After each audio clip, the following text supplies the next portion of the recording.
بسم اللہ الرحمن الرحیم۔ السلام علیکم۔ رمضان المبارک کی 26ویں شہری مبارک ہو۔ جس رمضان کا انتظار تھا وہ کتنی تیزی سے گزر رہا ہے۔ اگر روزہ رکھ کر بھوک پیاس کے علاوہ اپنے ذاتی معاملات میں خاص تبدیلی محسوس نہ ہو رہی ہو اور وہی صبح شام ہو اور وہی رویے ہوں اور برے اخلاق ہوں تو سمجھ لیجئے یہ روزہ نہیں، بھوک ہڑتال ہے۔ دعا ہے کہ اللہ تعالیٰ ہماری مغفرت فرمائے اور ہماری دعاؤں اور عبادات کو قبول و مقبول فرمائے، آمین یا رب العالمین۔ امام غزالی رضی اللہ کی میعاد سعادت میں ایک حدیث کا حوالہ دے کر فرماتے ہیں کہ 3 کھانے ایسے ہیں کہ ان کا آخرت میں کوئی حساب و کتاب نہ ہوگا۔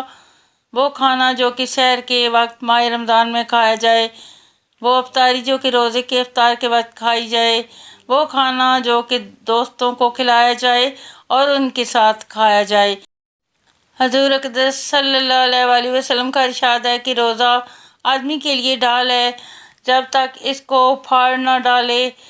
ڈھال کا مطلب یہ ہے کہ روزہ شیطان، جہنم اور گناہ سے حفاظت ہے۔ کسی نے عرض کیا، یا رسول اللہ صلی اللہ علیہ وآلہ وسلم، روزہ کس چیز سے پھٹ جاتا ہے؟